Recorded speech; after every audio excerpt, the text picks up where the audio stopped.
Well, this is a very common question I get. What are the books of the great masters on thought, intention, and other ideas, and what order should I study them? Where should I start and how far should I go? There's no limit to how far I can go, right? Where should I start? Our soul has a beginning, no end, right?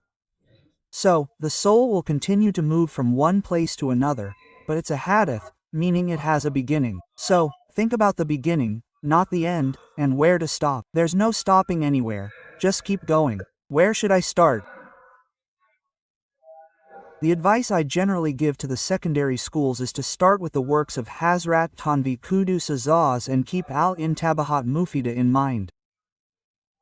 Furthermore, Hazrat himself has written many of his Sharia, written by a disciple of Hazrat, and that Sharia has been translated into Arabic. Al-Islam wa Aqliyaat, translated by my teacher, Hazrat Maulana Noor Alam Khalil Amani, may Allah have mercy on him, is a very refined and magnificent book. If it were included in the proper nisab somewhere, it would be of immense benefit to the students. So, this is the book. Similarly, you should read Ashraful Jawab, on your own. You should read Bawadirunnawadir, Ashraful Jawab, on your own. And in the eyes of the Rukam Islam Aql, the masterpiece of Hazrat Mufti Saeed Palanpuri, may Allah have mercy on him. Or if you don't want to read Madan, you can read the first volume of Kamil Burhan Allahi, may Allah have mercy on him. After reading this, go one generation further, up to Hazrat Nanotvi, may Allah have mercy on him. There, read Hujjatul Islam, may Allah have mercy on him. Read Intisarul Islam, may Allah have mercy on him. Read some of the Mawahis of Qiblan Numa, the Quran. Read the lecture, Dil Pazir, and when you reach there after reading Hazrat Tanvi, you will begin to understand these nonsense, inshallah. These are some non-learning advice from books. This humble man's advice regarding learning books, and I often discuss this in gatherings of scholars, is that we have only one advanced book on belief, the book at the advanced level, and that is Aqeedah Nasifiyah. Al-Aqeedah Al-Tahawiyah is the basic book.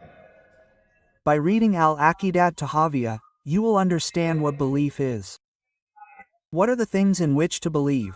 Why should one believe? You will learn this in Sharh Aqaid.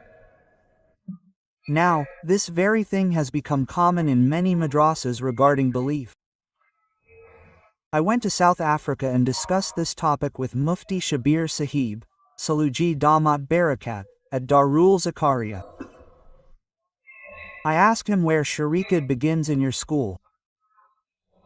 He thought it probably begins from the beginning. Coincidentally, a teacher was also present at the gathering. He said, "No, Hazrat, the punishment begins at the grave." I replied, "Your Majesty, it won't be possible to go to the grave. That will have to be done beforehand. So, bring it back a little."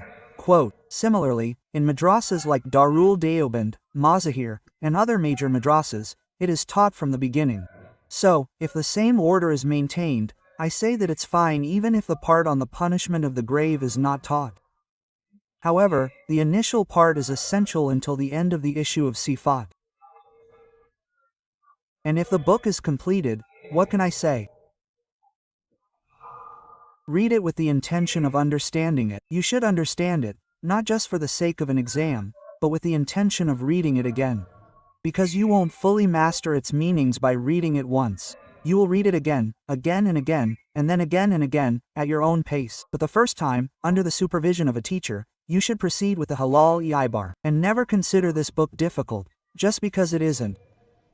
Often, this isn't discussed in any particular paragraph. Often, in the context of the discussion, the teacher will say, "Brother, this is a very difficult issue." There is no difficulty at all. Quote, in fact, Sharh Nasfi is much easier than other books, such as the Hidayah Kitabul, the Hidayah Kitabul Nikah, or the Kitabul Ida. Among the Hidayah, the Ida is quite difficult. If you can read those, even the most difficult of the Kitabul, then why can't you read this one?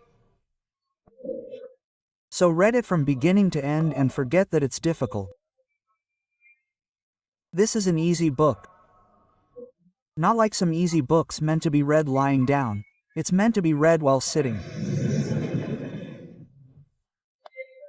The first advice, and the second advice, is that in the book of Usul-e-Thiqr, the essence of Usul-e-Shashi is generally complete, but Nur-e-Anwar is not, and the reason for this is its size. It has long chapters.